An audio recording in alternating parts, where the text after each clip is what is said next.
Narinig ko siya noong nakaraang gabi may tinatawagan siya. Malinaw na sinabi niya na nagdadalang tao siya at hindi ako ang ama. Niloko niya ako. Ginago niya lang ako. Ano pang silbi ng buhay ko kung para sa kanya pabigat lang ako? Nung kaya ko pang ibigay lahat ng gusto niya, nagtiis siya. Kaya nanatili siya kahit hindi niya ako mahal. Pero ngayon, sa kalagayan kong to, alam ko, nararamdaman ko na isa sa mga araw na ito, iiwan niya na ako. Sasama na siya sa lalaki niya. Ang sakit-sakit. Ang sakit isipin na nagawa niya sa akin to. Ang tanga-tanga mo kasi. Kung nag-iingat ka, hindi sana ako nahihirapan ng ganito. Ano, habang buhay na kitang pakakainin? Tingnan mo ang sarili mo. Isa ka ng inutil. Wala ka ng silbi. Pabigat ka na lang sa buhay ko. Aray ko, bitawan mo ako. Hindi ko alam ang mga sinasabi mo. Oo, buntis ako, pero siya nga man ang batang nasa sinapupunan ko. Sinungaling ka. Bago namatay si Ricky, alam niya na lahat ng kalokohan mo. Wala ka nang ginawa kundi pahirapan at saktan ng kapatid ko. Mula sa pagkakabaon sa utang at lahat ng sama ng loob na ilang taon niya nang kinimkim dahil minahal ka niya ng sobra-sobra. Pero ikaw, minahal mo ba talagang kapatid ko? Hindi. Dahil wala kang pakialam sa nararamdaman niya o kung nahihirapan ba siya. Makasarili ka, wala kang awa. Umalis ka na at wag ka nang babalik. Layas! Taon 2007, Rizal. Bandang 5:00 ng umaga, habang salit-salitan ang pagtilaok ng mga manok mula sa kanilang bakuran at ingay ng mga kapitbahay ay abala naman sa pagluluto ng pagkain si Ricky para sa kanyang anak na si Ken at sa pinakamamahal niyang asawa na si Chantal. Halos 3 oras pa lamang ang kanyang tulog mula sa pamamasada. Mababakas sa kanyang katawan at nanlalalim na mga mata ang pagod at puyat. Habang siya ay nagkakape, bumangon naman si Chantal. Paalis ka na ulit? Oo, patapos na rin naman to niluluto ko. Inadobo ko na lang tong manok. Ay, hindi ka ba nagsasawa sa adobo? Wala ka bang ibang alam na lutuin?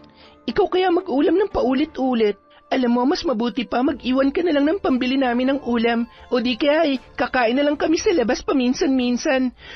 Ay, siya nga pala. Magkano kinita mo kagabi? Akin na, may lakad ako mamaya. Heto nga pala. Pasensya na, 800 lang yan. Hiniram ko muna yung 200 at magpapagas ako. Pambihira ka naman talaga, Ricky, oh. Ang liit na nga ng binibigay mo sa akin araw-araw, babawasan mo pa. Hindi ka kasya to. Akin na, ibigay mo pa yung 200. Bilis! Pero... Bingi ka ba? Ang sabi ko, akin na yung 200.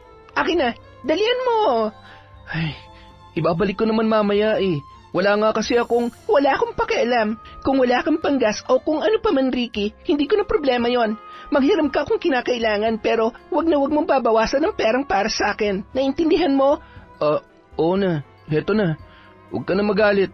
Ako na lang ang bahalang dumiskarte. Siya nga pala, alis ako mamaya at baka gabihin ako kaya ang mabuti pa, paliguan mo muna si Ken at iwan mo kay Ate Greta. Baka naman pwedeng isama mo na yung anak natin. Kaya nga pinapaiwan ko sa kapatid mo dahil hindi ko siya pwedeng isama sa lakad ko. Saan ka ba kasi pupunta? Ay, bakit ba ang dami mong tanong? Saan pa ba naman ako pupunta kundi sa mga kamag-anak at kaibigan ko lang naman? Bakit ba palagi ka na lang galit? Lagi na lang mainit ang ulo mo. Nagtatanong lang naman ako ah. Ay, paupo ka na't maghahain na ako. Gigisingin ko na rin si Ken at nang makapag-almusal at makaligo na bago ko dalhin kay Ate Greta. Siya nga pala, kung kaya mo namang umuwi ng medyo maaga, sunduin mo na lang yung anak natin at baka madaling araw na ako makauwi. Kailangan kong bumawi sa pamamasada mamaya. Ay, tutusan pa talaga ako. Nakakainis. Hindi naman siguro issue kung dun matutulog ang bata sa kapatid mo. Isa pa, sanay naman si Ken sa kanila. Baka kasi umagahin din ako eh. Nakakahiya naman kung aalis ako na hindi pa tapos yung okasyon. Tiningnan na lamang ni Ricky ang kanyang asawa at tinaasan lamang siya ng kilay noon. Kaya minabuti na lamang niyang tumahimik habang naghahain ng pagkain. Pagkatapos, tumungo siya sa kwarto at ginising ang kanilang nag-iisang anak na si Ken. Halos 5 taon na rin silang nagsasama sa iisang bubong, kaya hindi na bago ang ganoong pakikitungo at ugali ni Chantal sa kanya. Dahil mahal na mahal ni Ricky ang kanyang kinakasama, ay sinusunod niya ang lahat ng gusto nito. Nang makarating sa kwarto kung saan natutulog ang kanilang anak, ginising na ni Ricky si Ken. Kinarga niya ang bata papunta sa kusina na noon ay antok na antok pa rin. Ken, umayos ka na ng upo na makaalis ng tatay Ricky mo. Oh, naantok pa po ako eh. Aba, mag-iinarte pa? Ang aga-aga? Pwede ba wag ka nang dumagdag sa init ng ulo ko? Tanghali na naman. Baka wala na namang maiuwing pera yung tatay mo mamaya. Kung gusto mo magutom, sige mag-inarte ka pa dyan. Kapag ako nainis, iiwanan ko kayong pareho dito. Umayos na lamang ng pagkakaupo si Ken at siya pilitang kumain habang nakatingin sa muka ng kanyang nanay Chantal. Iniirapan pa siya noon, kaya naman yumuko na lamang ang bata. Batid niya kung paano magalit ang kanyang ina. Mababakas ang takot sa mga mata ni Ken sa tuwing sinasabi ni Chantal na iiwan niya ang kanyang mag-ama. Huwag mo naman laging pinagagalitan niyang anak natin. Baka naman pwedeng... Oh, bakit? Hindi naman siguro ikamamatay ng anak mo ang pagsabihan ko siya, di ba? Ano ba mali sa sinabi ko? Tsaka tigilan mo nga ako, Ricky. Ano ba naman ang alam mo sa pagdidisiplina sa bata? Di hamak na mas may alam naman ang kukote ko kesa sa'yo. Ay, hindi ko nga alam kung bakit sa dinami-dami ng lalaki na naghahabol at nagkakandara pa sa akin, sa'yo pa ako pumatol. Hoy, anak, ubusin mo yung pagkain mo. Baka pagdating mo dun sa tita mo, sabihin mo na naman na nagugutom ka at magmukha ka na namang hindi pinapakain dito. Mahirap na. Alam mo naman ang ate ng tatay mo, wala nang ginawa kundi hanapan ng butas ang pagiging nanay ko. Akala mo naman may alam sa pagiging mabuting ina, hindi nga magkaanak. Wala na lamang imik si Ricky sa mga sinabi ng kanyang asawa. Halos sa ulado niya na ang mga paulit-ulit na sinasabi noon sa kanya at maging sa kanilang anak na si Ken. Nang maiwan ang mag-ama sa kusina, ay agad na kinausap ni Ricky ang kanyang anak. Anak, pasensya ka na kung laging mainit ang ulo ng nanay mo, ha? Huwag mo na lang siyang isusumbong sa tita mo. Sige na, anak. Ubusin mo na yan at paliliguan ka na ni tatay. Okay po, tatay. Tatay, love po ba tayo ni nanay? Bakit po lagi na lamang siyang galit sa atin? Ganun lang yun, anak, pero kahit anong mangyari, mahal na mahal tayo ng nanay mo. Lalong-lalo ka na. Marahang hinawakan ni Ricky ang muka ni Ken at matipid namang ngumiti ang bata habang nakatingin sa kanyang tatay Ricky. Ilang sandali lamang ay naubos na rin ni Ken ang pagkaing nakahain sa kanyang pinggan. Agad naman yung iniligpit at hinugasan ng kanyang ama at pagkatapos ay pinaliguan na ang kanyang anak. Matapos yon, si Chantal naman ang nagbihis sa bata at naglagay ng damit na pamalit sa maliit na bag ng kanyang anak. O ayan, napakagwapo mo na at ang bango-bango mo na rin. Huwag kang magpapasaway sa tita Greta mo, ha? Naiintindihan mo ba ako? Yung pinag-usapan natin kapag nagtanong siya tungkol sa akin, wala kang sasabihin. Kung hindi, talagang malilintikan ka sa akin. Opo, nanay. Habang nag-uusap ang mag-ina, ay siya naman pasok ni Ricky sa kanilang kwarto. Bakit ganyan na naman ang itsura ng anak mo? Pinagalitan mo na naman ba? Para ka namang tanga. Bakit ko naman siya pagagalitan? Nagbilin lang ako na wag siya magiging pasaway sa tiya niya. Sige na, ihatid mo na at nang makaalis ka na rin. Sayang ang oras at ang pasahero. Baka sakali namang makapag-uwi ka ng medyo malaki-laking pera at... Ay, wala talagang mangyayari sa buhay natin. Pasalamat ka't nagtatyaga pa ako sa'yo. Pero kapag laging ganito, hindi pwedeng tutunganga na lang talaga ako. Kailangan ko na magtrabaho at magpakalayo-layo kung kinakailangan. Ay, huwag ka mag-alala. Gagawin kong lahat para mas kumita pa ng malaki. Basta, huwag mo lang kaming iiwan ng anak mo. Ay, na. Ilang taon mo nang pangako yan, pero hanggang ngayon, nga pa rin. Ay, nako, Ricky. Sige na, ang aga-aga umiinit na naman ang ulo ko. Ay, lagi naman mainit ang ulo mo eh. Anong sabi mo? Wala. Ang sabi ko, mauna na kami. Mag-iingat ka sa lakad mo. I love you.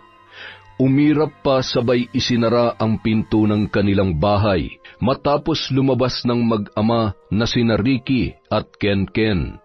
Bahagya pang sumilip si Chantal sa bintana habang tinatanaw ang dalawa papunta sa bahay ng kapatid ni Ricky na si Greta. Pumunta si Chantal sa kwarto at kinuha sa cabinet ang bagong damit na kanyang binili. Isusuot niya yun sa party ng isa sa kanyang mga kaibigan. Ang ganda-ganda talaga nito. Hindi na ako makapaghintay na maisuot to. Bagay na bagay din to sa kwintas na nabili ko nung nakaraan. Makatulog nga muna. Sa wakas, wala nang makulit na babantayan at aasikasuhin. Makakapag-beauty rest na rin talaga ako. Samantala, Ate, tao po. Sandali lang, papunta na. Ano ba naman at ang aga-aga pa nambubulaho na tong kapatid ko. Ang aga nyo naman. Bakit kasama mo si Ken? Iiwan ko sana muna sa'yo, ate. May lakad kasi si Chantal at ako naman, mamamasada. Ang aga-aga mo namang pinaliguan yung bata. Pwede namang ako na lang. Sige na, mag-iingat ka sa pamamasada mo. Salamat, ate ha. Ken, anak, aalis na si tatay. Huwag pasaway kay tita, ha? Opo, tatay. Babay po. matapos muling isara ni Greta ang pintuan, isinama niya ang kanyang pamangkin sa kanilang silid-tulugan. Gusto mo bang matulog ulit, Ken? Tabi ka muna sa Tito Arnold mo. Okay po, tita. Inaantok pa nga po ako eh. Saan na naman bang lakad ng nanay mo? Hindi ko po alam, tita. Hindi na naubusan ng lakad ang nanay mo. Mas marami pa siyang oras sa mga barkada at walang kwentang bagay kesa sa'yo at sa tatay mo. Mas maigi pa nga sana kung nagtatrabaho na lang siya dahil madalas rin namang wala siya sa bahay. Hindi ka pa nasanay sa hipag mo. Hayaan mo na't wala ka na magagawa. Ginusto ng kapatid mo yan eh. Pero isipin mo na lang tong pamangkin mo. Bago pa man sila nagsama ni Ricky, ganyan ang klaseng buhay ang nakasanayan niya. Pero nanay na siya ngayon. Mula na maliit pa tong si Ken, ganyan na siya. Kapag pinagsasabihan siya patong galit. Kung hindi ko lang talaga iniisip ang kapatid ko, matagal nang nakatikim sa akin yang si Chantal. Kaya ewan ko na lang talaga kapag napuno ako. Gumala siya at magpakadalaga pero wag lang siyang aabot sa punto na harap-harapan niya ng inaabusong kapatid ko at tuluyang mapapabayaan tong pamangkin ko, talagang ipapahiya ko siya. Ay nako, alam mo naman kung gaano kapatay na patay si Ricky kay Chantal. Lahat ng sabihin at gusto nun sinusunod niya. Tsak magkakasira lang kayong magkapatid kapag nakialam ka pa sa kanila. Ang importante, nandito tayo para sa mag-ama. Hayaan mo ng babaeng yun at sasakit lamang ang ulo mo. Habang patuloy sa pag-uusap ang mag-asawa, nakatulog ng muli si Ken na noon ay nakaunan sa braso ng kanyang Tito Arnold. Mabuti na lang at nagmana to sa kabaitan ng tatay niya. Siyempre, halos tayo na rin naman na nagpalaki sa batang yan. Buhay dalaga pa rin ang nanay niya at parang sapat na sa kanya na iniri niya lang tong batang to. Ni pag-asikaso sa bahay, pagluluto at paglalaba, hindi magawa. Hindi na naawa sa kapatid ko. Habang nagmamaganda at akala mo kung sinong sosyalin, nagkakandakuba at pagod naman ang asawa niya. Tapos kung makasigaw-sigaw at kung awayin ng kapatid ko akala mo naman pagod na pagod. Nakakapanggigil talaga. Napakawalang hiya at saksakan ang kapal ng muka. Mabuti pa matulog ka na lang ulit. Hina-high blood ka na naman eh. Hayaan mo't darating din ang panahon, mauuntog yun si Bayaw. Siguro naman hindi siya habang buhay na magbubulag-bulagan. Bagamat naiinis si Greta sa pagiging irresponsable ng kanyang hipag, hindi niya naman magawang pabayaan ang kanyang pamangkin. Bandang 3:00 ng hapon, habang nasa may balkonahe si Greta, ay nagulat siya nang matanawan ang papaalis pa lamang na si Chantal. Agad rin yung napansin ng kanyang biyanan na si Nanay Merlita. Mukhang naisahan ka na naman ng hipag mo, Napakasinungaling talaga. Ang kapal ng pagmumuka. Pagbigyan mo na, sa dami ng kulirete at kung ano-ano pang ikinakabit sa muka, talagang aabutin siya ng hapon sa pag-aasikaso. Kaya lamang ay, saan naman kaya siya pupunta? Malamang meron na namang okasyon sa kung kani-kaninong barkada. Alam mo sa ginagawa niya, hindi imposibleng isa sa mga araw na ito ay matukso siya at iwanan niya si Ricky, pati na rin ang kanyang anak na si Ken Ken. Madalas pa namang umuwi ng lasing at madalas rin ay madaling araw na. Hindi yan gawain ng matinong babae. May pamilya na siya na dapat niyang asikasuhin. Nay, hindi niya maiisip ang bagay na yan. Puro lang kaartehan at pagpapasarap sa buhay ang alam nun. Ay nako, yan ang mga tipong masarap turuan ng leksyon, Greta. Sabihin mo lang sa akin at nang medyo tumino naman ng konti. Kapag ginawa ko ho ang bagay na yan, siguradong hindi ako mapapatawad ni Ricky. Kaya, hihintayin ko na lamang ang araw na tumigil na siya sa pagtatanga-tangahan. Tsaka sa sobrang sama ng ugali ng babaeng yon, baka hindi siya tablan ng kahit na ano pang sumpa. Diyan ka nagkakamali. Marami na akong napaluhod na mga taong walang hiya at saksakan ng kapal ng muka. Alam mo kung nabubuhay pa ang nanay mo, matagal na yang naputulan ng sungay o di kaya naman ay matagal na sana silang naghiwalay. Mas walang patawad yon kapag nambabarang.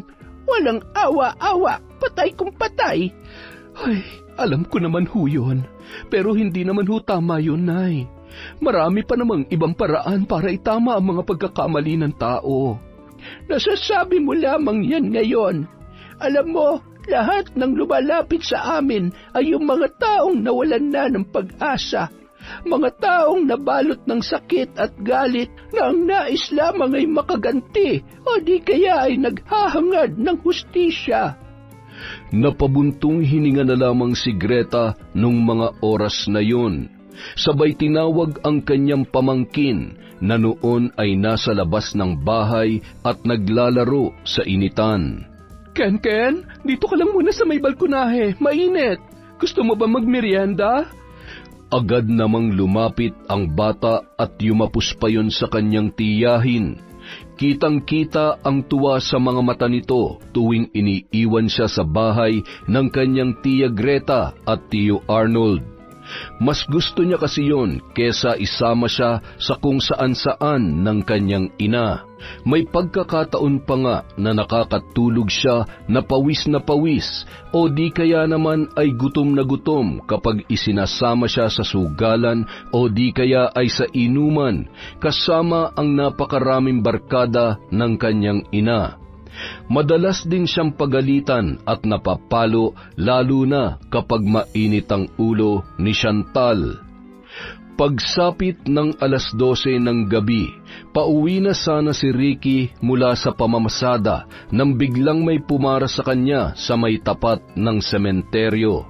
Madilim dahil sa iilan lamang ang ilaw sa poste na magkakalayo pa ang distansya. Nang makasakay na yon sa may gawing likod niya, ay naramdaman niya ang matulis na bagay na nakatutok sa kanyang tagiliran. Ihinto mo tong tricycle sa tabi. Bilis! Teka, bakit? Ano bang... Huwag ka na magtanong. Ibigay mo sa akin lahat ng pera mo, pati cellphone mo, kung gusto mo pa makauwi ng buhay sa pamilya mo. Boss, maawa ka naman sa akin. Katulad mo, nangangailangan din lang ako ng pera. Sa pamamasada ko lang binubuhay ang mag-ina ko. Nang makuha ng lalaki ang pera at cellphone ni Ricky, agad na yung kumaripas ng takbo. Kapag minamalas ka nga naman, kung kailan kumita ng malaki-laki tsaka naman. Ay, mga perwisyo sa mga naghahanap buhay ng patas. Ano sasabihin ko nito kay Chantal? Ay... Sa halip na umuwi na, nagpatuloy pa si Ricky sa pamamasada para may maiuwing pera. Sa kabilang banda, lasing na at masayang nakikipagkwentuhan si Chantal sa kanyang dating kasintahan na si Troy. Akalain mo, sa tagal na panahon, ngayon lang ulit tayo nagkita. Matagal na akong pumirmi sa Maynila mula nung naghiwalay tayo eh. Masaya ako na makita ka ulit. Kumusta ka na, ha? Siguro may asawa at anak ka na, no? Ay, oo, pero pwede bang huwag na muna natin pag-usapan yan? Naalala ko lalo kung paano naging miserable ang buhay ko nang iniwan mo ako nun eh. Pasensya ka na ha. Alam mo namang wala akong ibang magagawa kundi sundin ang mga magulang ko. Pero ngayon wala na sila. Wala nang pwede pang magdikta sa akin kung anong dapat kong gawin at kung sinong dapat kong mahalin. Huwag mo nga akong tinitingnan ng ganyan.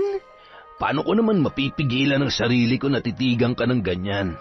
Chantal, hanggang ngayon, napakaganda mo pa rin at gusto kong malaman mo na walang nagbago sa nararamdaman ko. Mahal na mahal pa rin kita. Pero, Troy, sandali lang. Dahil sa isang halik, natagpuan na lamang nila ang kanilang sarili sa loob ng kotse ng lalaki. Doon ay pinagsaluhan nila ang mainit na gabi na walang ibang iniisip kundi ang kanilang nararamdaman. Troy, gising. Anong oras na? Madaling araw na pala. Kailangan ko nang umuwi. Siguradong hinihintay na ako ni Ricky at ng anak ko. Pero, pinayagan ka naman niya at nagpaalam ka naman na maayos, di ba? Sabi mo rin, mabait ang kinakasama mo. So, anong problema? Sige ka, pag umuwi ka na, mamimiss mo talaga ako. Huwag ka mag-alala. Ihahatid naman kita eh. Basta, ipangako mo sa akin na hindi ito ang huli nating pagkikita. Oo na. May hindihan ba naman kita? Halos inabot pa ng 1 oras ang pag-uusap ng dalawa bago hinatid ni Troy si Chantal. Dito mo na lamang ako ibaba. Baka may makakita sa'yo. Tawagan mo na lang ako kung saan tayo makikita ulit, ha? Siguradong mamimiss kita agad. Sige na, uuwi na rin ako. Tatawagan kita ulit bukas. Basta huwag ka lang papahuli kay Ricky, ha? Oo naman. Huwag ka mag-alala, akong bahala sa kanya.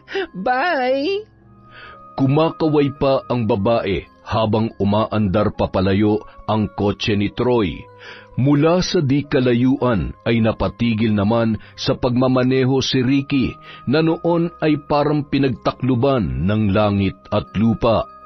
Iba kasi ang pakiramdam niya nung mga oras na yon nang makitang bumaba sa kotseng yon ang kanyang kinakasama na si Chantal. Sino kaya yun? Bakit kailangan niya pang ihatid si Chantal? At dito pa talaga, di pa sa bahay kung wala silang tinatago. Nanlalalaki ba siya? Mabilis niyang pinaarangkadang muli ang tricycle hanggang tumigil sa tapat ng kanyang kinakasama na noon ay amoy na amoy ang alak at hindi niya maipaliwanag na amoy ng pabango na nasisiguro niya na panglalaki. Chantal, sakay na. Kailangan nating mag-usap. Nagtaas lamang ng kilay ang babae at tila biglang nabura ang magandang pagkakangiti nito. Padabog na sumakay at sumandal na animoy pagod at labis na antok ang nararamdaman. Inalalayan pa yun ni Ricky na lumabas sa tricycle bago kinumpronta sa kanyang nakita. Pwede ba huwag mo akong tinitingnan ng ganyan? Ano bang problema mo? Wala tayong problema kung sasagutin mo na maayos ang tanong ko. Sino yung naghatid sa'yo kanina? Nanlalalaki ka ba? Ano? Saraulo ka ba? Ayusin mo yung bibig mo, ha? Oo at hindi lang ang sagot. Bakit ba mas galit ka pa sa akin? Natural lang magtatanong ako. Anong oras na tapos ang kasama mo lalaki? Amoy na amoy ko pa nga yung pabango niya. Anong ginawa niyo ha? Chantal, baka nakakalimutan mo na oo hindi tayo kasal, pero may anak na tayo. Asawa mo na rin ako. Pwede ba huwag kang praning? Magseselos ka na rin lang naman, wala pa sa lugar. Inihatid lang ako ng kaibigan ko. Alam mo, hindi ka nagsiselos eh. Naiinggit ka lang kasi hanggang sa kalawangin tricycle mo lang ako kayang isakay. Kaya pwede ba, huwag mo akong binibigyan ng ideya. Kapag ako nainis, maghahanap talaga ako ng lalaki na may kotse at maraming pera. Iiwan ka namin ng anak mo. Sorry, huwag ka na magalit. Huwag mo namang sabihin yan. Alam mo namang mahal na mahal kita, di ba? Hindi ko kaya mabuhay nang wala ka. At hindi ko rin kaya mabuhay at mamatay ng mahirap. Buiset, sana hindi na lang ako umuwi. Kahit kailan panira ka talaga. Tsaka ka na magselos kapag kaya mo nang ibigay sa akin lahat ng gusto ko. Akin yung pera. Pasensya ka na. 300 lang to. Natambangan ako ng holdapper sa may sementeryo kanina eh. O tapos, kasalanan ko? Kung tatanga-tanga ka? Hanggang kailan ka ba magtiti sa ganitong buhay, Ricky? Ay, gumawa ka ng paraan. Kailangan ko ng pera bukas. May mga dapat akong bilhin. Ay, sige. Huwag ka na mag-alala. Susubukan kong manghiram bukas. Huwag mong subukan, gawin mo. Ang ka kasi. Ay, nakakainis talaga. Nagdadabog yung pumasok ng kwarto at isinara ang pintuan. Ilang beses pa siyang kinatok ni Ricky, ngunit hindi niya pinagbuksan. Bahala ka dyan. Nakakapagod at antok na ako. Nakauwi na siguro si Troy. Hindi na ako makapaghintay na makita siya at maangkin ko siya ulit. Ang bango-bango at napakagwapo niya pa rin. Masama man ang loob ng lalaki sa pagtrato sa kanya ni Chantal, ay wala naman siyang magawa. Pilit at kaya niya magtiis sa ugali nito, basta wag lamang siyang iiwan ng nag-iisang babae na kanyang pinakamamahal. At higit sa lahat, takot siyang ilayo ni Chantal ang kanilang anak na si Ken. Hindi na siya halos nakatulog. Iniisip niya rin kasi ang kanilang anak na hindi niya na nagawang sunduin sa bahay ng kanyang kapatid dahil alanganing oras na. Bandang 5:00 ng umaga ay bumangon siya para sunduin si Ken. Sakto naman bukas ang pinto at nasa balkonahe ang biyanan ng kanyang kapatid.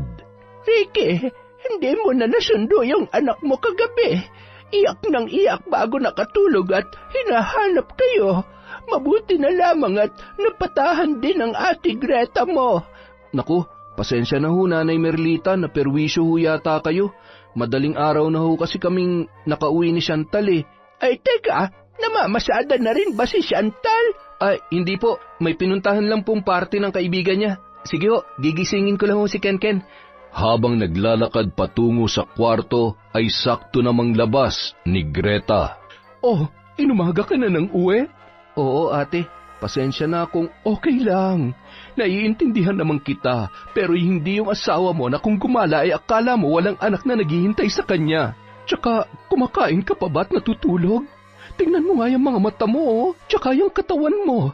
Ricky, isa lang ang buhay mo, kaya wag mong aabusuhin. Kapag ikaw ang nagkasakit, kawawa ka. Baka kahit alagaan ay hindi magawa ni Chantal dahil uunahin pa niya ang sarili niya at ang mga barkada niya. Ay... pasensya na, ate. May importante po pala akong sadya. Ano yun? Pahiram muna ako ng pera, ate. Kahit 1,000 lang. Muntik na ako madali ng holdapper kagabi. Buti na lang pera at yung cellphone ko lang ang napagdiskitahan. Ay, Sus Mariosep, sigurado ka bang hindi ka nasaktan? Oo, ate. Huwag ka mag-alala, okay lang ako. Kailangan ko lang ng pera, kaya kung meron ka, pahiram naman muna ako. Aabutan kita kapag nakaluwag-luwag na ako. Ay, sandali lang pero 500 lang ang may papahiram ko at kapos din kami ngayon ng kuya mo. Kakapasok niya lang din sa trabaho dahil tinrangkaso din siya nitong nakaraan. Okay lang ate. Maghahanap na lang ako ng ibang pwede kong mahiraman. Matapos maiabot ang pera, lumabas na rin si Ken na noon ay inaantok pa. Nagpaalam na rin at nagpasalamat si Ricky sa kanyang kapatid at bayaw. Kinarga niya si Ken at hinagkan yun ng paulit-ulit. Miss na miss ka na ni tatay. Umiyak ka raw kagabi. Pasensya na ha. Inumaga na rin kasi ako ng uwi kaya hindi na kita nasundo. Okay lang po, tatay. Nakauwi na rin po ba si nanay? Oo anak, tulog na tulog pa rin yun hanggang ngayon. Puyat kasi kaya wag muna natin siyang iistorbohin ha. Doon ka na lang ulit mahiga sa sala habang naglalaba si tatay. Tatay, ikaw na naman po ang maglalaba. Bakit hindi po si nanay? Ano kasi anak eh. Alam mo naman ayaw kong napapagod ang nanay mo. Mahal na mahal ko siya katulad ng pagmamahal ko sa iyo. Lahat gagawin ko para sa inyo ng nanay mo. Kahit nahihirapan o napapagod si tatay, okay lang. Basta pareho kayong masaya. Ang bait-bait mo talaga, tatay. Sana po mabait din si nanay at hindi kanyan lagi inaaway. Hindi niya naman ako inaaway, anak. Ganun lang maglambing sa akin ng nanay mo. Sige na anak. Mahiga ka na dun sa may sofa at nang makatulog ka na ulit. Gigisingin na lang kita kapag nakabili na ako ng almusal. Bibilhan din kita ng paborito mong pansit at suman. Thank you po, tatay. Buti pa si tatay. Mahal na mahal ako. Si nanay lagi nalang galit sa akin kahit hindi ako nagpapasaway. Bandang 7:00 ng umaga, habang kumakain ng almusal si Ken ay tumungo naman sa kusina si Chantal. Ramdam niya ang kirot ng kanyang ulo. Umupo yun at naiiritang tiningnan ang kumakain na si Ken. Nasaan ang tatay mo? Nakalis na ba? Hindi pa po, nanay. Nasa labas po. Naglalaba. Halos mabitawan ng bata ang tinidor nang biglang sumigaw ng malakas ang kanyang ina. Ricky, bilisan mo dyan! Ang bagal-bagal! Ano ba yon? Bakit ka ba sumisigaw? Sa gusto ko Nagrereklamo ka ba? Ipagtimpla mo ako ng kape at pakihilot mo nga tong ulo ko. Aray, ang sakit-sakit Ay, Baka naman kasi naparami yung inom mo kagabi. ang sabi ko, ipagtimpla mo ako ng kape. Kape ang hinihingi ko, hindi opinyon mo, tanga. Mainit na naman yung ulo mo. Sorry na sa mga nasabi ko kagabi. Sandali lang, magtitimpla lang ako. Gusto mo ba bilhan kita ng gamot? Ay, wag! Hayaan mo na lang akong mamatay sa sakit ng ulo. Magtatanong pa talaga? Ay, nako. At saka baka nakakalimutan mo rin na 300 lang ang pera na inabot mo sa akin kagabi. Oo nga pala. Heto, 500. Pasensya na, yan lang ang nahiram ko. Alam mo, sawang-sawa na ako sa tuwing mag-aabot ka sa akin ng pera, lagi may karugtong na pasensya. Bakit hindi ka maghanap ng ibang trabaho? Yung malaki ang kita, kesa dyan sa pamamasada na wala ka naman napapala. Nakakaumay ng buhay na to. Utang na loob, gumawa ka naman ng paraan. Habang nag-uusap ang mag-asawa, sakto namang dumating si Greta. May hawak yung mangkok na may lamang lugaw. Tama bang naririnig ko? Hindi ka pa rin makontento sa perang inaabot ng kapatid ko? Sa pagod at sakripisyo niya araw-araw? Alam mo, ikaw ang may problema dahil saksakan ka ng luho sa katawan kahit hindi mo naman kaya. Pangalawa, mukha ka lang talagang pera. Pwede ba, ate? Huwag ka nakikisali sa usapan naming mag-asawa. Hindi kita pinakikialaman kaya wag mo rin pakikialaman ang buhay ko, lalong-lalo ng pagsasama namin ni Ricky. At anong gusto mo? Hayaan ko lang na araw-araw mong binabastos sa tinatarantadong kapatid ko? Yun ba ang gusto mo? Aba, umayos ka, lalo na't matagal na ako nagtitimpi sa'yo. At mas lalong punong-puno na rin ako sa pakikialam mo. Hindi ka namin kailangan. Umalis ka na't lamunin mo yung lugaw mo. Palibhasa, pareho lang kayo magkapatid na sanay sa buhay, isang kahig, isang tuka. Hoy, hindi ko ikinahihiya yun. Ano naman kung mahirap kami? Kesa tulad mo na hindi marunong makontento, mukhang pera. Ate, tama na. Maawa naman kayo sa bata. Natatakot ng anak ko. Chantal, tama na. Ano ka ba naman? Ate, pakiusap. Hayaan mo na lang muna kami mag-usap. Ken, anak, huwag kang umiyak.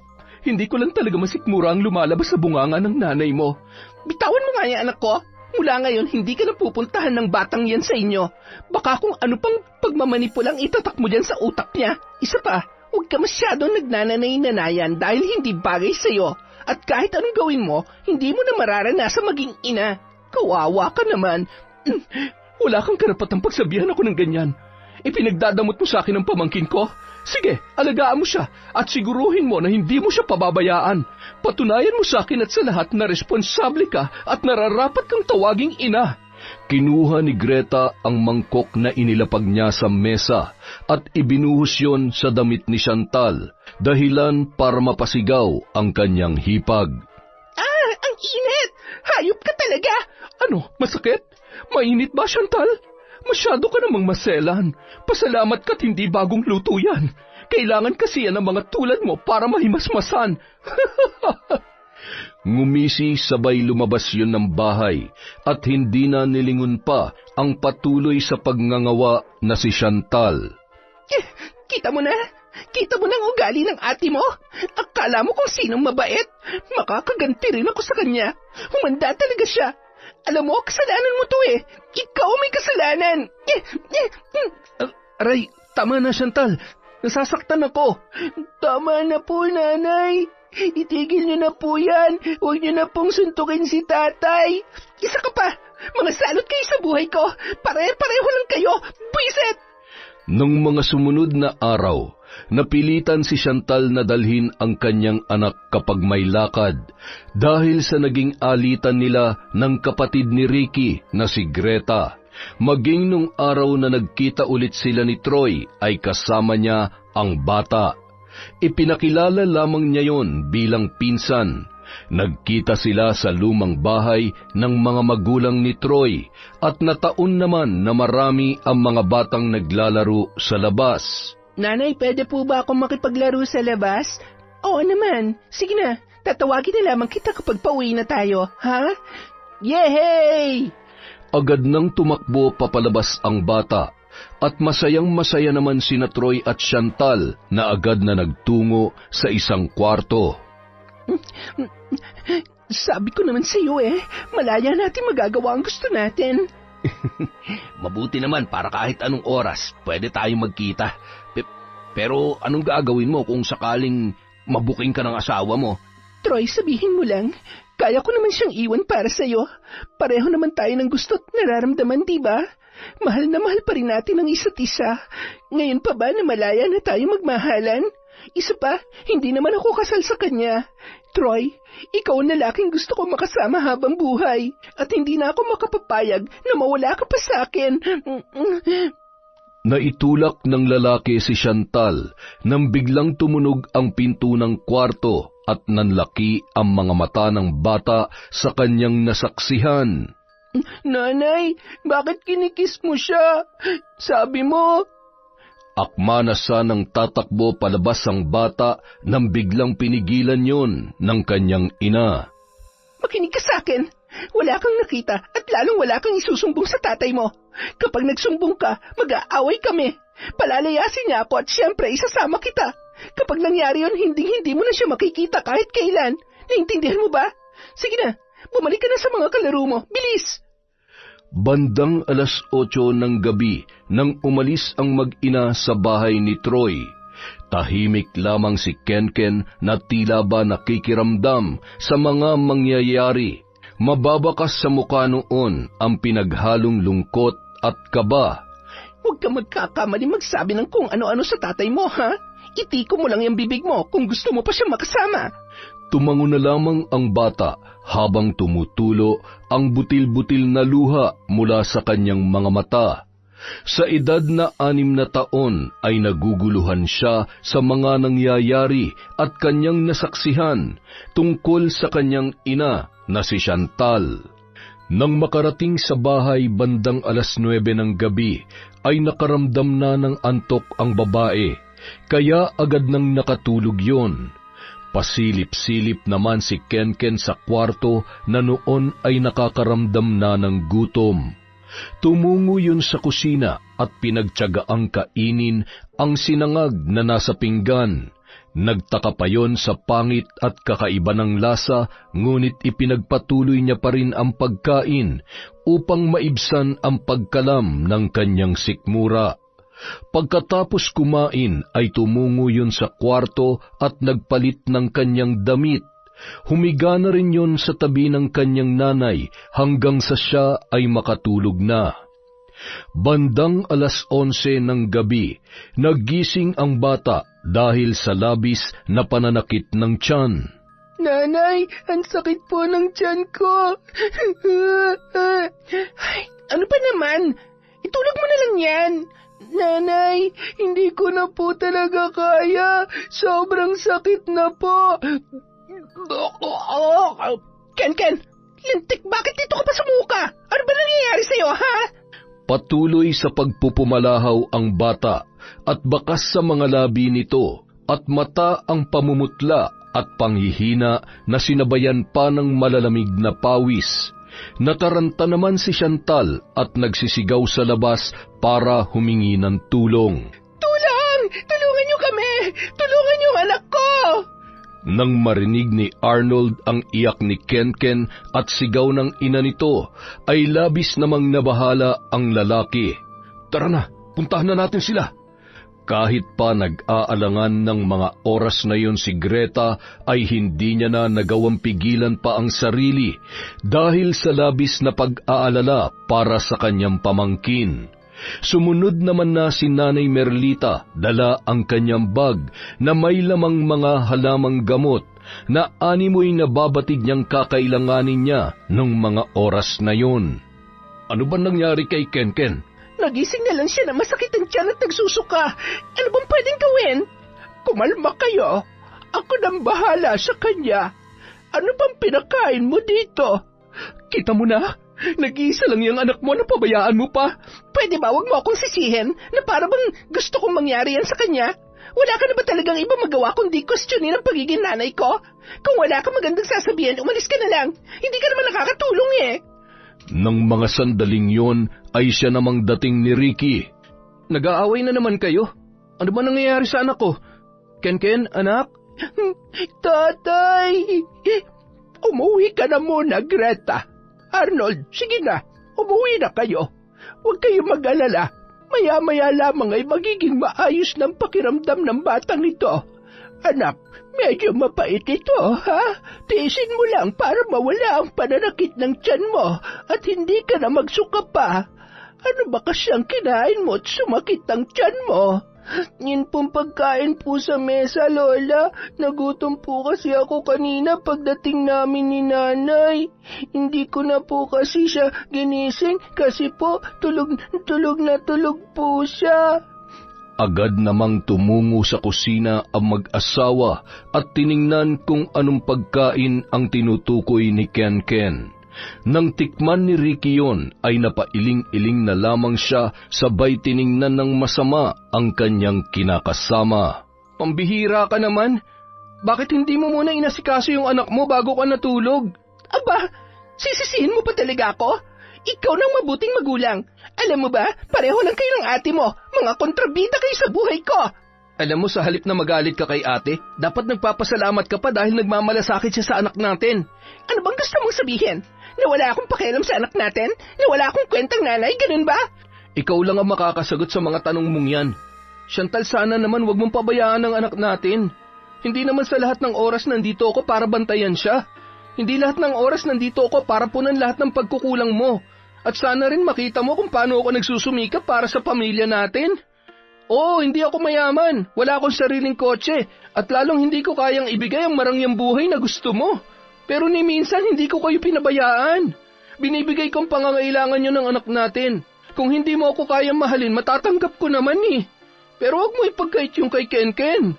Sa mga sinabing yon ni Ricky, hindi na nakaimik pa si Chantal. Natagpuan na lamang ni Ricky ang kanyang sarili na naglalakad papunta sa bahay ng kanyang kapatid.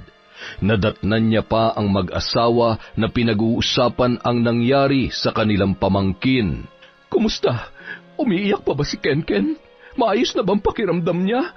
Ginagamot pa ni Nanay Merlita, ate. Nakakain ng panis. Baka kailangan natin siyang dalhin sa doktor. Magsabi ka lang, gagawa natin ang paraan yan. Ate, wala akong kapera-pera eh. Ang dami ko ng pinagkakautangan at ginigipit na rin nila ako. Bakit? Hindi ba sapat ang kinikita mo sa araw-araw na pamamasada para mabaon ka sa utang? Alam niyo naman na kapag hindi ko napagbigyan ng gusto ni Chantal, hindi niya ako tinitigilan. Kaya kahit labag sa loob ko, napipilitan na akong mangutang. Tutulungan ka na lang namin kausapin ang mga pinagkakautangan mo. At paunti-unti, pagtulungan na lang din nating bayaran. Pero kailangan mo munang tiisin si Chantal. Hindi tama na sa lahat ng oras ay pinagbibigyan mo siya. Hindi rin tama na lagi mo siyang sinusunod. Parang inaabuso niya ng kabaitan at pagmamahal mo sa kanya, Ricky. Nung bumalik si Ricky ilang minuto matapos niyang makausap ang ate Greta at ang kanyang bayaw na si Arnold, ay natuwa naman siya na maayos na ang lagay ng kanyang anak. Paano? Uuwi na ako. Kapag sumakit pa ang tiyan niya, mag-init ka ng tubig at patakan mo nito. Ipainom mo sa kanya. Salamat ho, Nanay Merlita. Walang anuman. Sana lang ay hindi na ito maulit. Kawawa naman yung bata. Nag-iisa lamang napapabayaan pa. Pati ba naman kayo ako pang sinisisi? Bakit ka nagagalit? Nagigilty ka, no? Kasi totoo. Ricky, ikaw nang bahala sa anak mo. Hindi mo siya pwedeng iasa sa isang yan. Nagpatuloy sa pagngangawa si Chantal na noon ay inis na inis sa mga sinabi ng matanda. Hindi na lang yon pinansin ni Ricky. Tatay, nagugutom po ako. Sandali lang anak. Ibibili kita ng lugaw para mainitan yung sikmura mo. Masaya naman si Ricky na makita ang ngiting gumuhit sa muka ng kanyang anak, sabay sinulyapan si Chantal na noon ay abala sa cellphone. Makalipas ang 1 linggo, napansin ni Chantal na iba na ang pakikitungo sa kanya ng kanyang kinakasama. Hindi na rin siya nun kinakausap. Iniaabot lamang ang perang kanyang hinihingi at hindi man lamang siya tinitingnan. Bago pa man umalis sa umaga ay iniiwan na nito ang bata sa bahay ng kanyang kapatid na si Greta. Ano bang problema mo, ha? Ginagawa mo akong tautauhan sa bahay na to. Kung may problema ka sa akin, kausapin mo ako. Sabihin mo, iniinsulto mo ba talaga ako? Ano bang gusto mong ipamukha sa akin, ha? Na hindi ko kayang alagaan ang anak ko? Ganun ba? Huwag mo masamay ng ginagawa ko. Tsaka, maigi na rin yon para hindi ka naiistorbo sa mga lakad mo. Kung may gusto kang puntahan at kahit anong oras mo gustong umuwi, magagawa mo. Okay lang, dahil ang importante naman sa akin, maayos ang lagay ng anak ko. Ah, ganon. Hindi mo na pala ako kailangan. Ang kapal naman ng mukha mo. Alam mo ba na ako lang ang bukod tanging nagtiyaga sa'yo? Kaya huwag kang magyabang dahil wala ka namang ibubuga kumpara sa mga lalaki naghahabol sa akin at sa mga manliligaw ko noon. Hindi ko na ipagpipilitan ang sarili ko sa'yo. Ginawa ko ng lahat para mahalin mo ako. Pagod na akong patunayan ng sarili ko.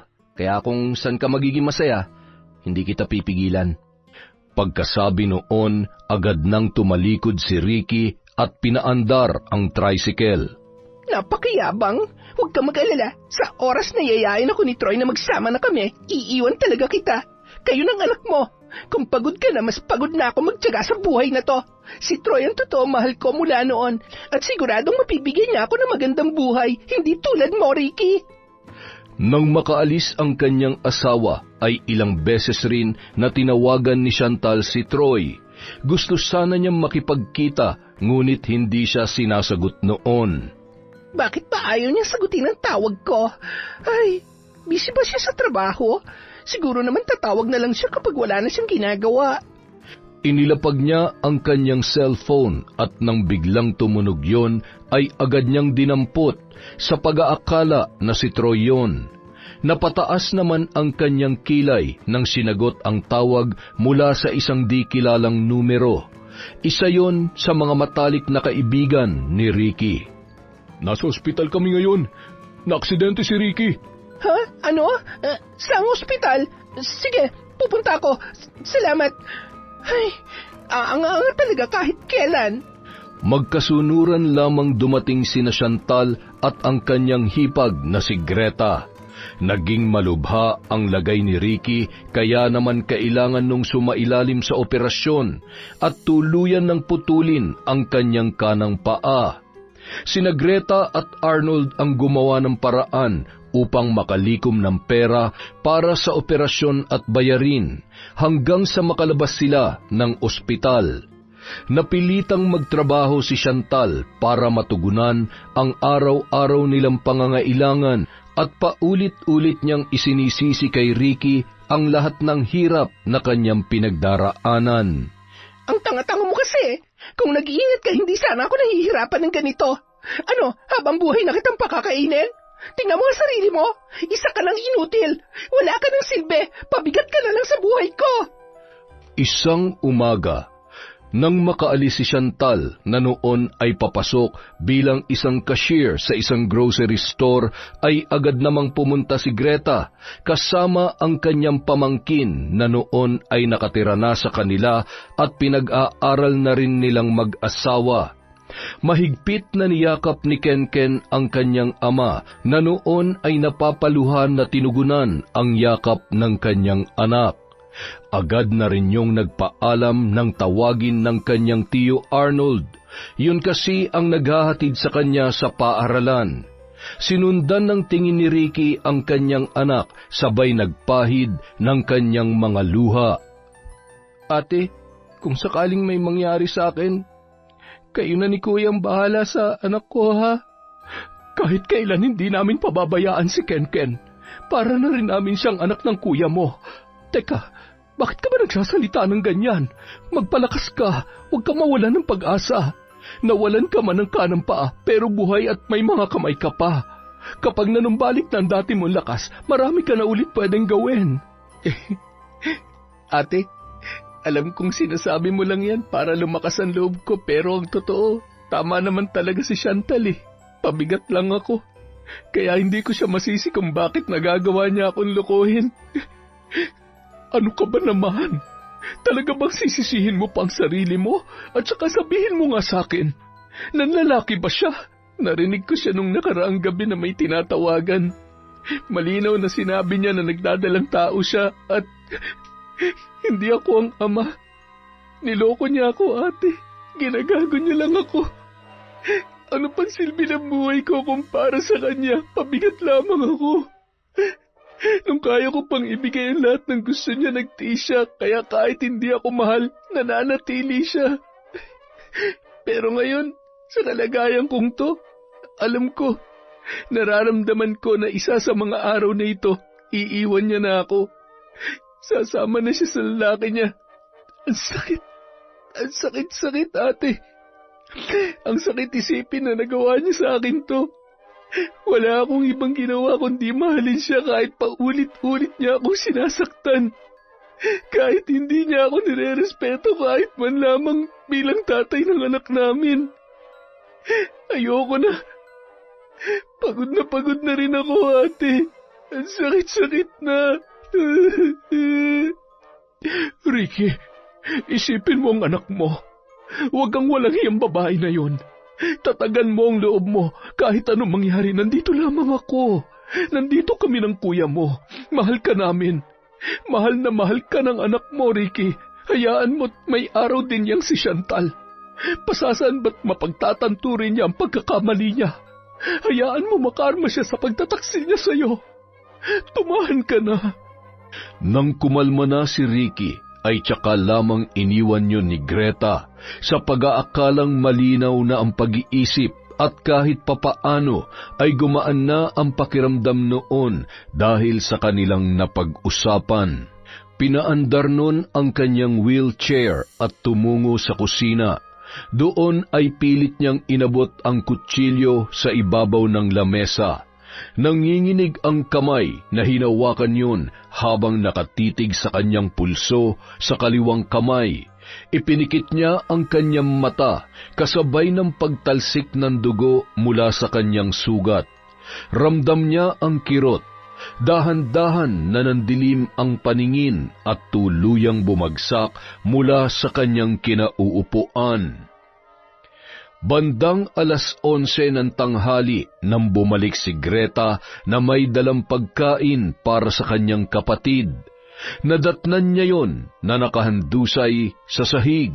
Ricky, Diyos ko, hindi. Anong ginawa mo? Ricky, tulong! Tulungan niyo kami! Ang kapatid ko!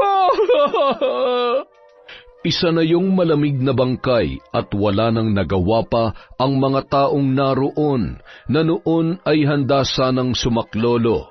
Labis ang pagkabigla ng lahat sa sinapit ni Ricky at labis din ang pagdadalamhati ng kapatid niyang si Greta.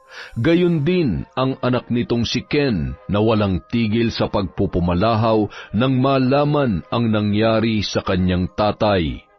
Nang dumating ang mga tauhan ng punerarya ay lalo lamang nagwala si Ken na pilit ginigising ang kanyang ama. Tatay, gumising po kayo, tatay. Huwag niyo po akong iwan, tatay ko. Saan niyo po dadalhin si tatay? Kinarga na lamang yun ni Arnold at inuwi sa kanilang bahay. Bandang 10:00 ng gabi, bumaba ng tricycle si Chantal na nagtataka kung bakit napakaraming tao sa kanilang bahay. May mga tolda at maraming upuan. Ano ba nangyayari dito? Ano mga yan? Nani Merlita? Para sa mga yan? Para sa lamay ni Ricky. Ano ho? Teka, nagbibiro ba kayo? Mukha ba ako nagbibiro? Bakit? Nakakatawa ba ang sinabi ko? Masaya ka ba kung mamatay si Ricky? Kung sa bagay, malaya ka na ngayon. Huwag kang iiyak. Hindi bagay sa'yo. Tsaka ka na umiyak pagdating ni Greta dahil siguradong hindi kanya mapapatawad. Kaya kung ako sa'yo, hindi na ako magpapakita o hindi naman kaya ay ihanda mo na lamang ang iyong kaliwat ka ng pisngi. Ay nako, kung sa bagay, hindi ka naman makakaramdam ng sakit dahil makapal naman ang pagmumukha mo. Nanginginig ang kamay at nanlalamig ang buong katawan ni Chantal. Gusto niyang sampalin ang kanyang sarili na tila ba nananaginip lamang nung mga sandaling yun. Lumapit sa kanya ang isa sa kanilang mga kapitbahay at nakiusyoso. Chantal, may naging pagtatalo ba kayo ng asawa mo? Bakit siya naglaslas? May problema ba kayo? Naglaslas? Hindi niya magagawa yan. Wala naman kaming... Sumagi sa kanyang isipan ang huli nilang pag-uusap at lahat ng masasakit na salita na kanyang binitiwan para sa kanyang kinakasama na si Ricky. Patawarin mo ako. Hindi ko sinasadyang masabi ang lahat ng iyon. Kinabukasan, nasa kabaong na nang muling ibalik si Ricky sa kanilang bahay. Maririnig ang hiyaw ni Greta mula sa labas habang ibinababa ang kabaong ng kanyang kapatid. Inaalalayan naman yon ng kanyang asawang si Arnold. Nang maiayos ang pwesto, ay niyakap ni Greta ang kabaong ng kanyang kapatid. Lumapit si Chantal na noon ay humahagulhol din at hindi makapaniwala na wala na si Ricky. Hinablot ni Greta ang buhok at kinaladkad yon papunta sa kabaong at sinubsob ang mukha ni Chantal ng paulit-ulit sa salamin. Ate, tama na. Nasasaktan ako. Tama na. Nasasaktan ka? Kulang pa yan. Hayop ka. Malandi. Tingnan mo ang ginawa mo sa kapatid ko. Ikaw ang dahilan kung bakit siya nasa loob ng kabaong na yan. Kaya magbabayad ka. Ipaparanas ko sa iyo lahat ng sakit na pinaranas mo sa kanya. Lumayas ka na bago pa kita mapatay. Lumayas ka na at huwag ka na magpapakita pa sa amin. Hindi ako aalis dito. Wala akong kasalanan. Hindi ka aalis? O ipagsisigawan ko ang lahat ng nalalaman ko tungkol sa iyo na mabawasan niyang kagaspangan ng mukha mo. Mahal na mahal ka ng kapatid ko. Ginawa niyan lahat para sa iyo pero hindi ka na nakontento. Nagpapuntis ka pa talaga sa iba. Ang kati-kati mo, nakakadiri ka. Aray ko, bitawan mo ako. Hindi ko alam ang mga sinasabi mo. Oo, buntis ako, pero siya ang ama ng batang nasa sinapupunan ko. Sinungaling ka. Bago namatay si Ricky, alam niya na ang lahat ng kalokohan mo. Wala ka nang ginawa kundi pahirapan at saktan ng kapatid ko. Mula sa pagkakabaon sa utang at lahat ng sama ng loob na ilang taon niya nang kinikimkim dahil minahal ka niya ng sobra. Pero ikaw, minahal mo ba talaga siya? Hindi. Dahil wala kang pakialam sa nararamdaman niya o kung nahihirapan man siya. Makasarili ka, wala kang awa. Umalis ka na at huwag ka nang babalik dito. Layas! Bitawan mo ako. Hindi mo ako kailangan ipagtulakan. Tutal ikaw itong mabait, magaling dahil saksakan ka ng bida-bida. Sige, saluhin mo pati pagiging mabuting magulang sa anak namin dahil hindi ko ipagpipilitan ang sarili ko sa inyo. Wala nang nagawa pa si Chantal kundi ang umalis na lamang. Tumungo siya sa bahay ng mga magulang ni Troy kung saan madalas silang nagkikita. Paulit-ulit niyang tinawagan ang lalaki hanggang sa sumagot yon sa kanyang tawag. Bakit ba ang tagal mong sagutin ang tawag ko? Lagi ka nalang ganyan. Kailangan natin mag-usap. Sige, pupuntahan kita dyan. May importante din kasi akong sasabihin sa'yo. Matapos ang mahigit 1 oras na paghihintay, ay dumating na ang lalaki. Bakit ngayon ka lang? Ang tagal-tagal ko na naghihintay dito. Kailangan kong tulong mo. Wala na si Ricky.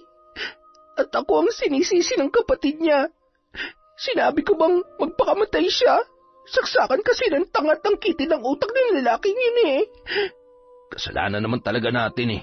Pareho tayo nagkasala sa mga asawa natin. Kailangan na nating itigil to. Tapusin na natin to, Chantal. Ano? Teka, anong asawang pinagsasasabi mo? May asawa ka na? At saka, anong itigil? Buntis ako, Troy. Kailangan mong panindigan ng batang dinadala ko. Hindi mo ako pwedeng iwan ng basta-basta na lang. Sorry, yun ang nangyari sa atin. Yung pakikipagbalikan ko sa'yo ay dahil lamang sa magulo pa ang utak ko noon. Nagkaroon kami ng malaking problema ng asawa ko pero hindi ko pala kaya mawala siya sa akin. Mahal na mahal ko siya, Chantal. Hayop ka? Napakasinungaling mo. Anong gagawin ko sa batang to, ha? Wala na si Ricky. Wala na ako ibang mapupuntahan. Paano kung bubuhayin ang batang nasa sinapupunan ko? Pwede mo namang hindi ituloy yan kung gusto mo. Patawarin mo ako pero wala na akong magagawa dyan. Kailangan kong umalis ng bansa kasama ang asawa ko. Doon kami magsisimula ulit. Huwag ka nung tatawag pa, ha? Kalimutan mo na ako at lahat ng mga namagitan sa akin. Patawarin mo ako, Chantal. Troy, sandali. Hindi mo pwedeng gawin sa akin to. Troy! Tugo! Hindi! Ang baby ko! Hayop ka, Troy! Hindi man lamang nilingon ng lalaki si Chantal at agad na pinaharurot ang kanyang sasakyan. Makalipas ang 1 linggo, matapos mailibing si Ricky, sariwa pa rin ang sakit at lungkot na nararamdaman ni Greta, lalong-lalo na kapag nakikita niya na malungkot at umiiyak ang nag-iisang anak ng kanyang kapatid na si Ken. Isang gabi, tinungo niya ang silid ng kanyang biyanan, dala ang damit at larawan ni Chantal. Nay, sabihin niyo lang sa akin lahat ng kailangan niyo. Gusto kong makasiguro na simula sa gabing ito, maghihirap siya at hindi na siya patatahimikin ng kanyang konsensya. Huwag ka mag-alala. Sapat na ang mga ito. Magpahinga ka at baka naman magkasakit ka sa ginagawa mo. Hayaan mo't isa sa mga araw na ito ay gagaan din ang iyong pakiramdam. Iwanan mo na ako rito at isara mo ng maayos ang pintuan. Bago pumatak ang 12:00 ay mararamdaman niya na ang sumpa at bagsik ng aking kapangyarihan na magpapahirap sa kanya hanggang sa huling sandali ng kanyang buhay. Matipid na ngumiti si Greta bago tuluyang lumabas sa silid na yun. Samantala, makalipas ang ilang oras, sa isang maliit na apartment na tinutuluyan ni Chantal ay bigla na lamang siyang napaupo sa kanyang katring higaan nang maramdaman ang biglang paninikip ng kanyang dibdib. Inisip niya na posibleng dahil lamang yon sa mga sunod-sunod na pinagdadaanan niya sa buhay. Napabuntong hininga ang babae sabay napapaisip sa mga nangyari. Siguro nga, mas mabuti na ring nawala yung bata kesa sa mahirapan ako. Siguro kinakarma na nga ako sa mga kasalanan ko kay Ricky. Baka nga wala nang lalaking higit pa sa pagmamahal niya sa akin. Baka kasalanan ko dahil hindi ako nakukontento. Kung nasan ka man ngayon, sana mapatawad mo pa rin ako. Alam ko namang hindi mo ako matitiis. Ilang sandali pa, napatakip ng tainga si Chantal nang marinig ang kahindik-hindik na boses na tila ba bumubulong sa kanyang tainga. Sinubukan niyang tumayo para uminom ng tubig. Nangangatog ang buo niyang katawan dahilan para mabitawan niya ang babasaging baso at nabasag sa sahig. Tumusok ang isang malaking bubog sa kanyang paa kasabay ng pagtilamsik ng kanyang dugo. Tumungo siya sa makipot na pinto ng banyo at sinilip ang kanyang sarili sa salamin nang maramdaman na may kung anong tumutulo sa kanyang ilong.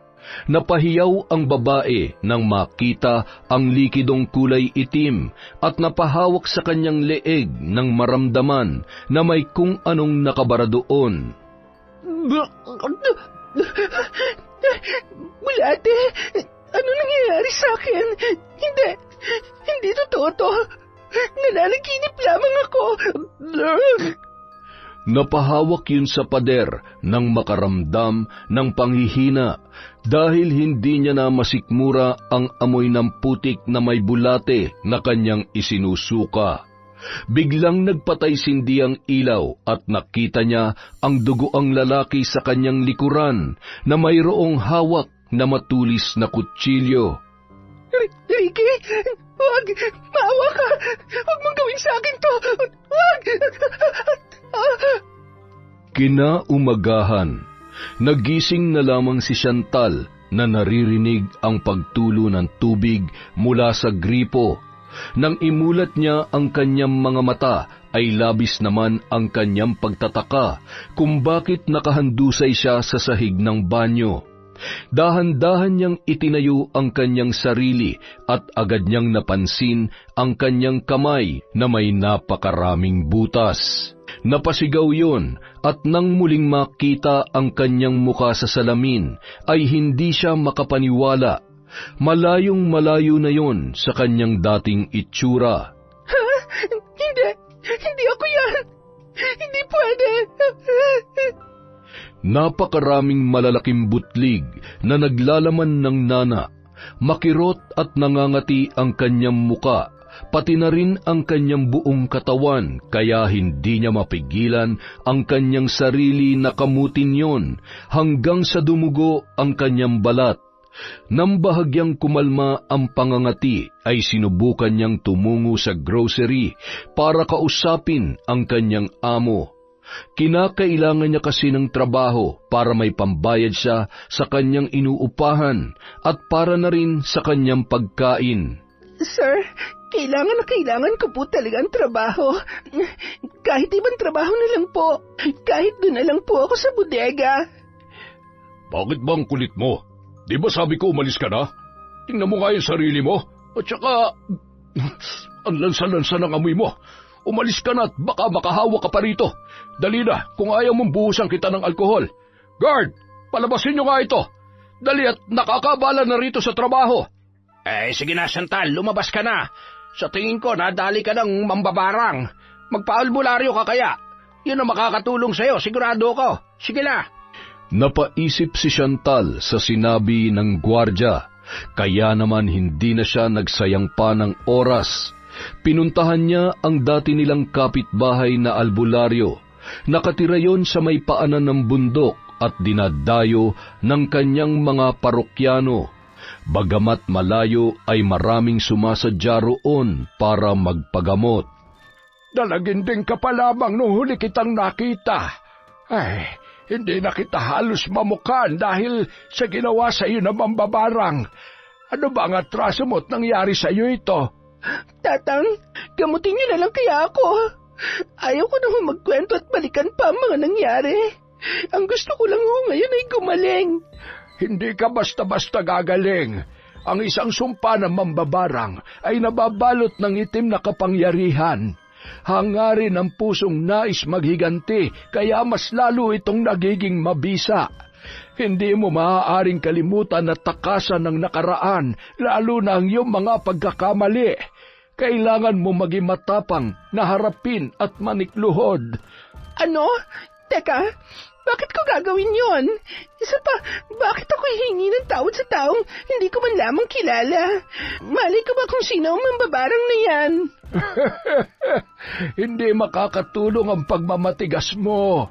Hawak niya na ngayon ang buhay mo. Kayang-kaya kanyang kitlin anumang oras. Wala ka naman pala may tutulong sa akin Aray, sayang lang ang oras ko sa'yo. Dami mo sinasabi, hindi mo naman pala kaya magpagaling. Puiset, makalayas na nga rito. Aba, salbahe pala talaga yung batang yun siya, magmatigas ka.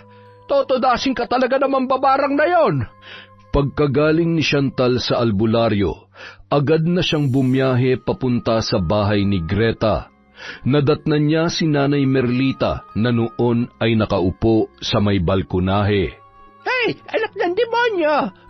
Anong ginagawa mo dito? At anong... Ikaw na ba yan, Chantal? Bakit nagkaganyan ang mukha mo at saka yung balat mo? Pero bagay na bagay sa'yo. Hayop ka! May kinalaman ka ba dito? Aminin mo, kayo ba ni Greta may gawa sa akin nito? Bakit ko naman aaminin? Ikaw nga hindi umaamin at parang wala man lamang kahit konting pagsisisi sa mga ginawa mo kay Ricky. Ay, ano ba ang kailangan mo? Ano bang ipinunta mo dito? At talagang nagtanong ka pa? Hoy, matandang mambabarang o kung sino mga alagad ng dilim sa inyo ni Greta. Bawiin niyo na ang sumpa na pinataw niyo sa akin. Wala kayong karapatan na gawin sa akin to. Napakasama ninyo. Umanda kayo sa akin. Makakaganti rin ako sa ginawa niyong ito. Sus, pasalamat ka't wala dito si Greta. Makakatikim ka na naman sana ng kaliwat ka ng sampal. Alam mo yung mga taong katulad mo, kulang pa yan. Tingnan mo, sa sobrang sama ng ugali mo, ayan, nabubulok ka na agad. Kaya hinay-hinay lamang. Isa pa, huwag mo akong dinaraan sa pananakot mo. Dahil kung gugustuhin ko, ako mismo kaya kong patigilan ang paghinga mo. Ano, aalis ka o ililibing na kita dyan sa kinatatayuan mo? Nag-usal ng mga salita si Nanay Merlita, dahilan para mapahawak sa kanyang tainga si Chantal at pakiramdam niya anumang oras ay sasabog na ang kanyang utak. Pilit niyang inihakbang papalayo ang kanyang mga paa at agad na pumara ng tricycle. Akala mo kung sinong matapang, talagang wala kang kadala-dala. Sa lagay palaban pa rin, magdusa ka. Nadadagdagan ang wrinkles ko dahil sa babaeng yun makatulog na nga muna at maya-maya ay pagpupuyatan kitang lintik ka. Samantala, Miss, saan ka ba pupunta? Kanina pa tayo bumibiyahe. Ilang barangay na ang dinaanan natin. Hoy, lintik, baliw ba to? Ay, pag minamalas ka nga naman, oo. Miss, bumaba ka na lang dito. Abala ka masyado bumaba si Chantal na parang wala sa sarili, sabay naglakad ng naglakad. Nagpalipat-lipat din yon ng sasakyan at nakarating kung saan-saan. Isang araw, habang nasa biyahe si Greta at Arnold kasama ang kanilang pamangkin na si Ken, ay biglang napalingon ang bata sa isang babae. Nanay? Nanay? Nakita ko po si nanay. Sigurado po ako, siya yon. Nako, siguradong namamalikmata ka lang. Tumango-tango na lamang si Ken, sabay umayos ng upo. Ken, anak, namimiss mo ba ang nanay mo? Hindi po. Hindi niya naman po ako love. Lagi niya po akong pinapagalitan at sinasaktan. Si tatay po ang namimiss ko. Gusto ko po ulit makita si tatay. Ay, matagal pang panahon ang hihintayin natin para makita ulit ang tatay mo. Hayaan mo, ngayong wala na siya. Nandito naman kami ng tiya Greta mo. Kami ng nanay at tatay mo ngayon. Okay ba yon? Mahigpit na yumakap si Ken sa kanyang tiyo Arnold at maluha-luha naman si Greta dahil sa kanyang nasaksihan. Makalipas ang ilang buwan, tuluyan nang nawala sa sariling katinoan si Chantal, palakad-lakad, nananakit at may pagkakataon naman na nagtatatakbo na parang may kung anong humahabol. Isang gabi, natagpuan niya na lamang ang kanyang sarili sa may mahabang tulay. Tubig? Gusto ko maligo. Hoy, baliw! Kapag nahulog ka dyan, patay ka talaga! Hoy! Hindi ako baliw! Lumayo ka nga! Huwag ka nakikialam sa buhay na may buhay! Alis! Ilang sandali pa, may naramdaman siyang malamig na kamay na humawak sa kanyang braso. Ricky? Buhay ka? Galit ka pa rin ba sa akin? Patawarin mo na ako. Magpapakabait na ako. Hindi na kita lolokohin. Tapos, kunin na ulit natin si Ken. Namimiss ko na rin yung anak natin Hoy, bakit ayaw mo magsalita? Galit ka pa rin sa akin Patawarin mo na kasi ako.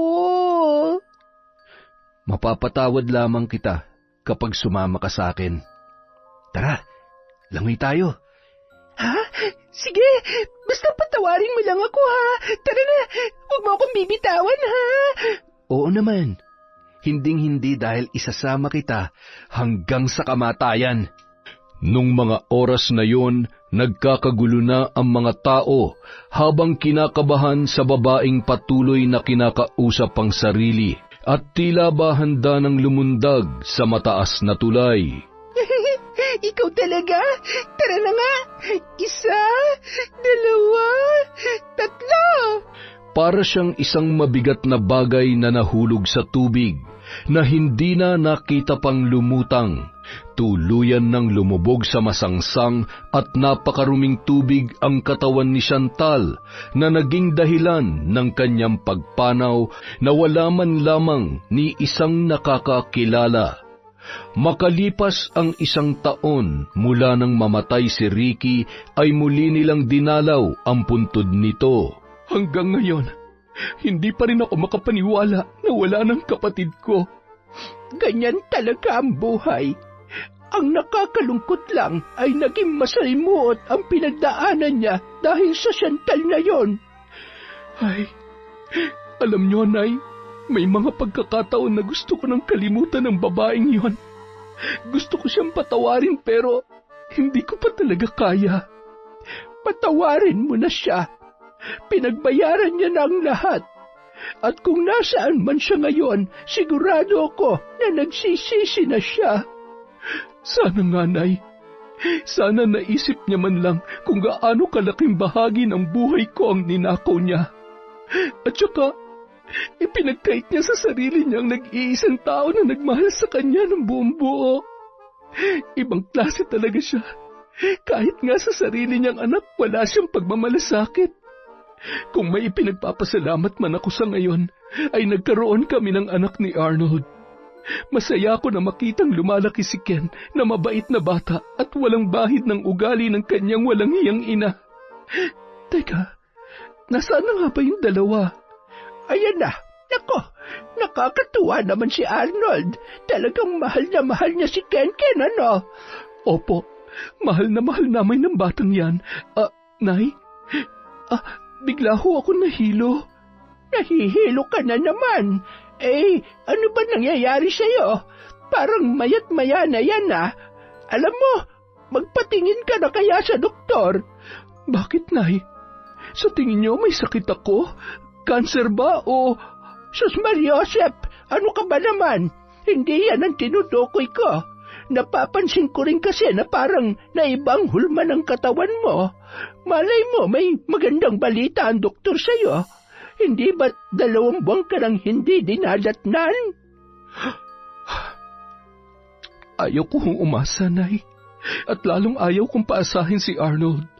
At saka, tinanggap ko na rin naman. Tanggap na naming mag-asawa na hindi na kami magkakaanak, kaya binigay na sa amin si Ken. Masyado mo namang pinangungunahan ng kaloob sa inyo ng langit. Alam mo, mula nung nagbalik loob ako sa Diyos, wala akong ibang pinagdasal, kundi ang patawarin ako sa mga kasalanan ko at pakinggan ang panalangin ninyong mag-asawa. Kaya walang imposible. Sa pagkakataong ito, hindi ako takot pumusta. Mukhang tuluyan na ako magiging lola. Ano bang pinag-uusapan niyo at mukhang masayang-masayang nanay ko, ha? Nagpatuloy sa pagkukwentuhan ang mga yon habang masaya namang nagsisindi ng kandila si Ken para sa kanyang tatay Ricky. Mahal na mahal kita, tatay. Nag-aaral po akong mabuti.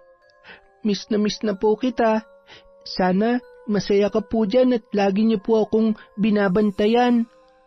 Pagkagaling sa sementeryo ng araw na yon, dumiretso na ang mag-asawa sa ospital para magpatingin sa doktor si Greta dahil na rin sa pagpupumilit ni Nanay Merlita.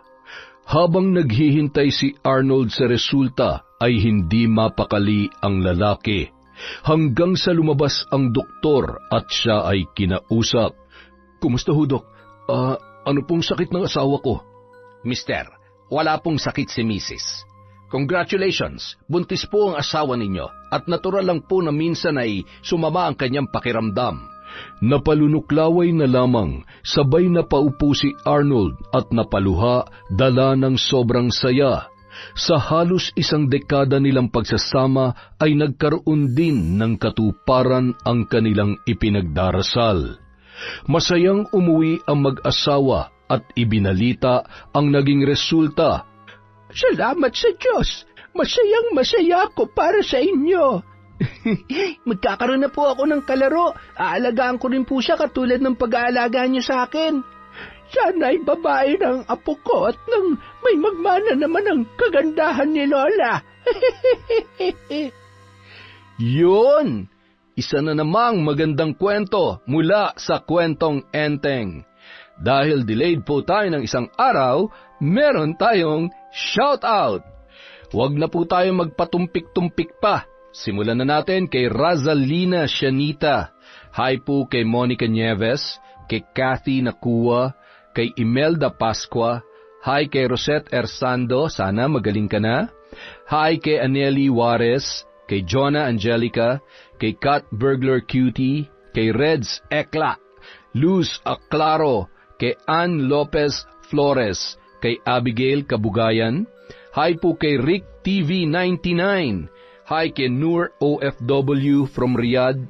Hi kay Cherry Mukbanger ASMR, kay Gracie Rivera, kay Josie Aniban, kay Ruby Rose.